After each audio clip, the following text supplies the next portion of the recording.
Welcome to the Totally Awesome Fishing Show. This time I'm going to give you a few tips on how to catch fish on maggots. Yeah, you think, well, I've used maggots. Oh no, these are dead maggots. They've been frozen.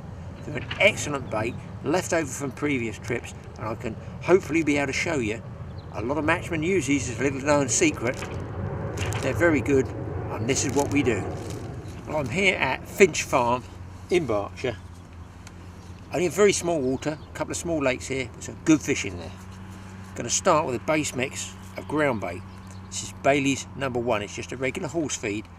Keep it fairly wet. You might have to wet it later in the day as well because it does go quite gluey. You know, it quite sticks together if you leave it. So you might have to damp it again a second time.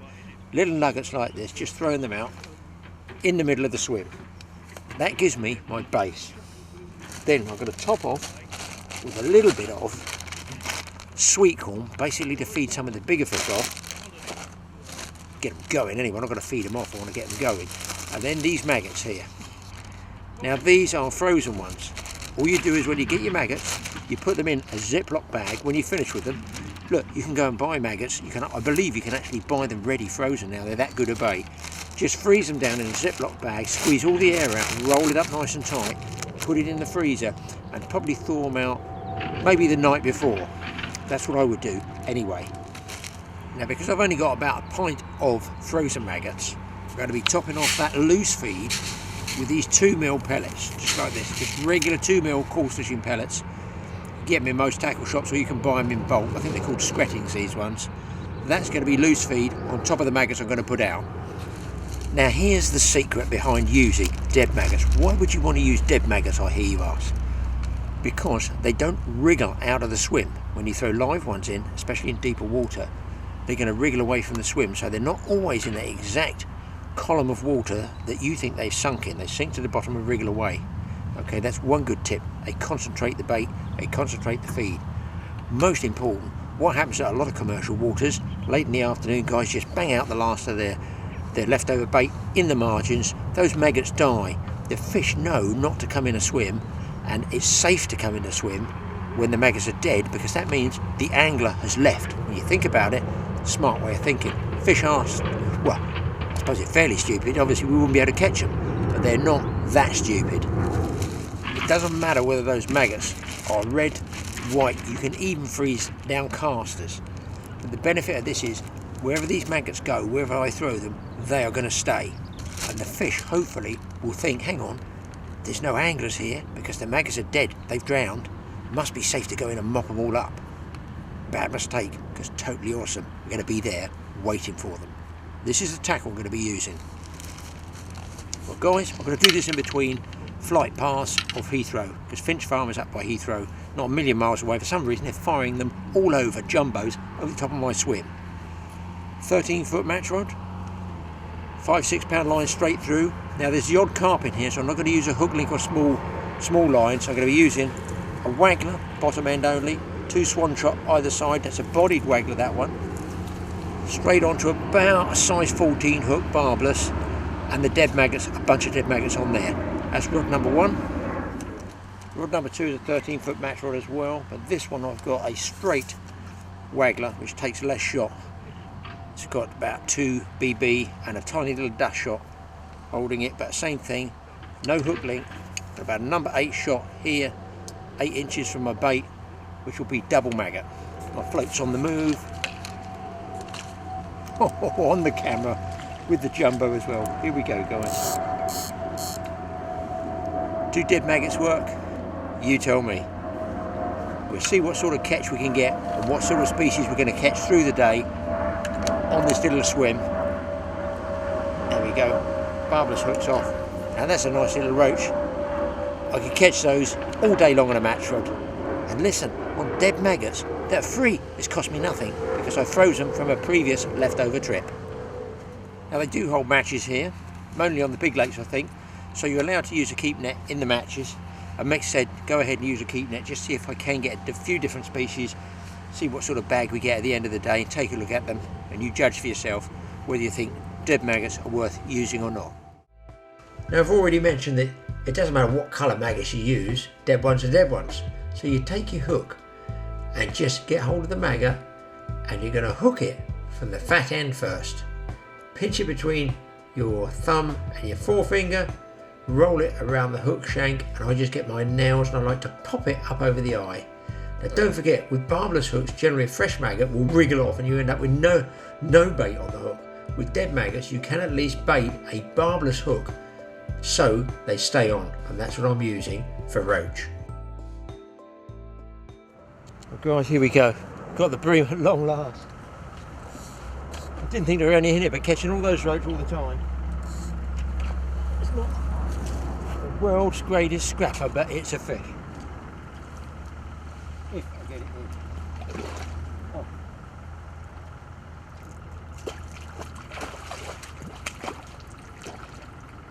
Come on, boy.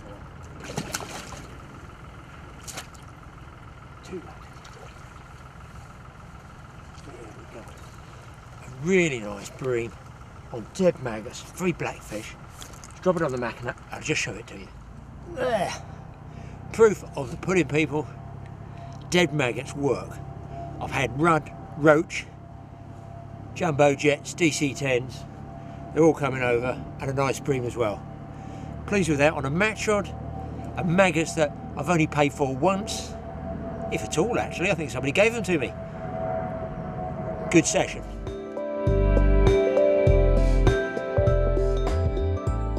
Well, guys, I've been roach fishing. I've now got, I think, picked up by a pike, so it's a bit of a non-starter on this light line. Right in the wee bit. I'm not sure it's a pike or it is actually a carp. Oh, he's certainly in it. Come on. What is this fish?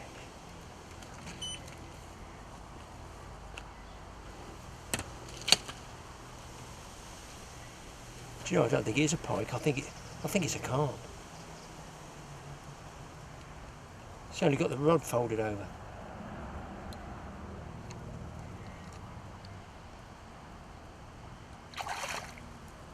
Yeah. Carp. Let's see if I can get this down for you before he pops me off.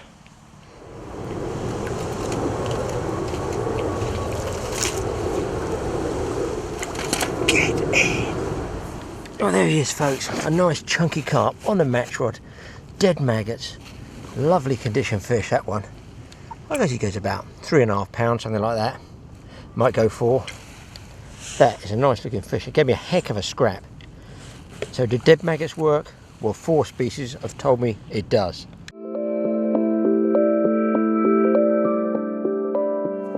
You'll notice I didn't put that carp in the keep net, even though that is a carp safe keep net. You know, that's one that they use in matches that you actually can put them in. Just don't really have any need. You've seen the fish.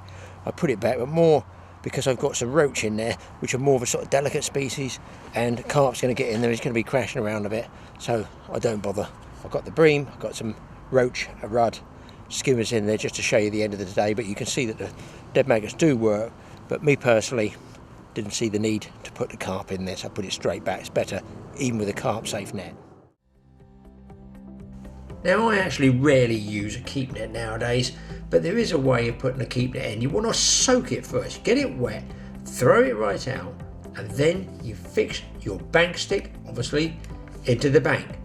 Now, a lot of the time, these nets will want to collapse on you, so I suggest getting it wet first. We also used to tie a stone or put a stone on the inside to try and get it out. Get your landing net handle and push it to straighten it out like that, so that it's all sunk in one big long tube. It's the proper way to do it. Anyway, back to the fishing. There, as you can see, 2 or 3 dead maggots on there. I'm just using a straight waggler, locked either side, locking shot either side.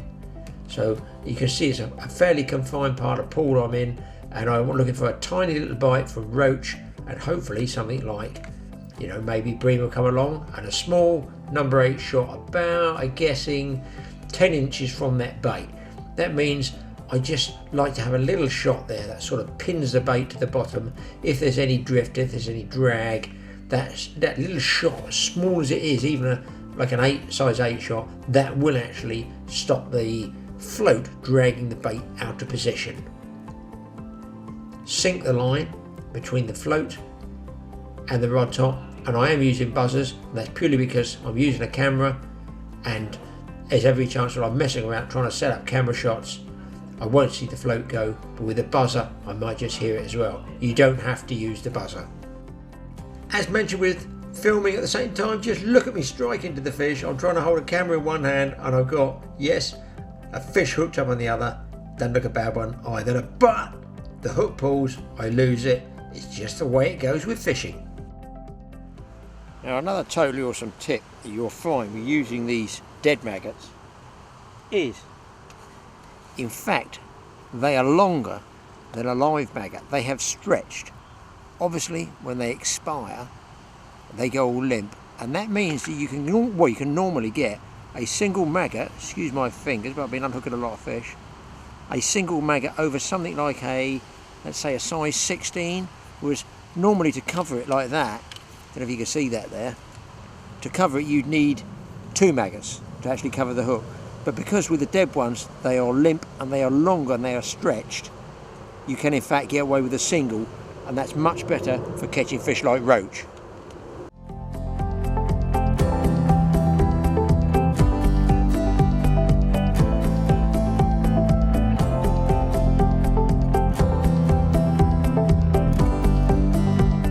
Okay, so it might not be a big roach, but prime condition, you couldn't ask for better. Catching fish like this regularly, it keeps you on your toes and it keeps you tuned in. Another totally awesome tip, I find if you use a collapsible pouch like this, when you fire the maggots out, because they're dead, they're soft and limp, they tend to stick in the bottom of the pouch and spray wider than they would do normally. Try and get a rigid pouch. Just missed a bite talking to you people, that's your fault. Hang on a minute, it's not over yet. What an angler. Just excuse me while I bring this fish in. Oh God, I've gone round the other line. Oh, I can't show it to you. Oh, it's a horrific mess. Oh no, here he comes. There you go. Caught 2 camera. Just dropped him in the water just for a second.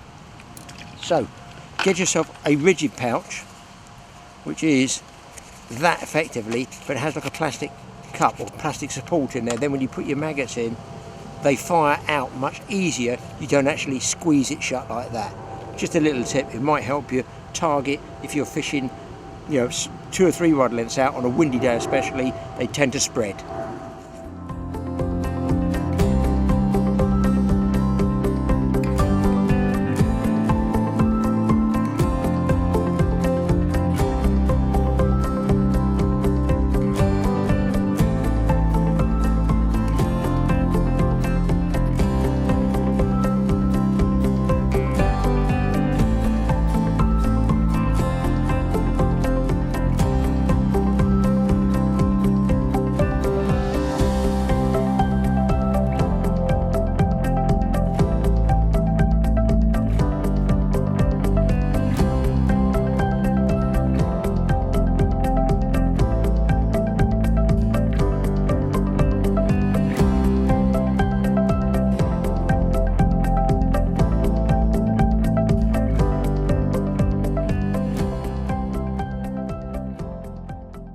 Quite some on again with the bream.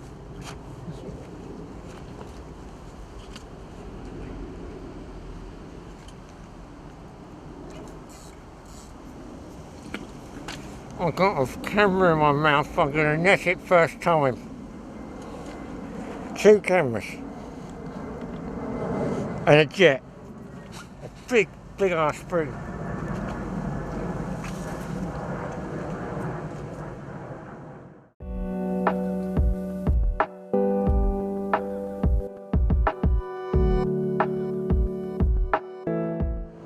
There you go.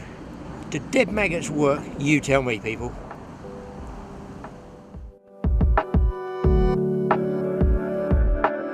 You can see here where I've got in the shiny part of the water a dark tipped red float, whereas over on the left I've got a slightly darker shadowy section. I'm using the yellow float. One stands out better than the other, and that's the best way I find. And then you come up with fish like this because, yes, you don't miss the bite. If you can't see the float because it's too glary, then obviously you can look around, you're straining your eyes, and you might miss that one and only bite of the day.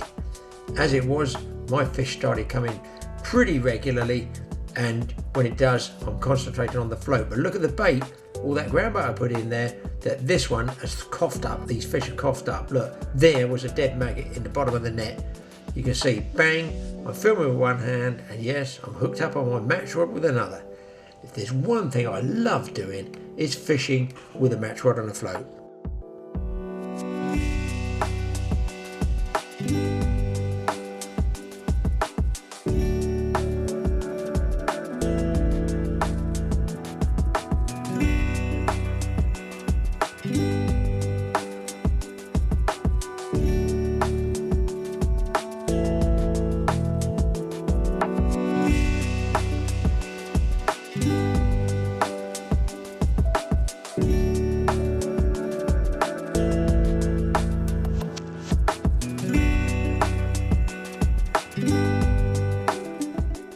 It's important, if you want to catch regularly when float fishing, that you keep spraying out a little bit of light, loose feed with those dead maggots. Don't forget, they're not going to move out of the swim, and if you can keep them coming, that brings on different species. You could get perch, roach, bream, rudd, tench, anything could come out when you start using dead maggots. And trust me, one of the species that loves them, yes, is the carp. Well, I've had a really good session on the float. The bream have really come on the bite. They're still bubbling there now, but I've got to get home. Weather's a little bit on the change. I want to stay, as you know, that last hour is the time to stay and get the fish. Let me show you what I've got on the net. At least you can get an idea what you can catch using leftover bait like dead maggots. I'm well pleased.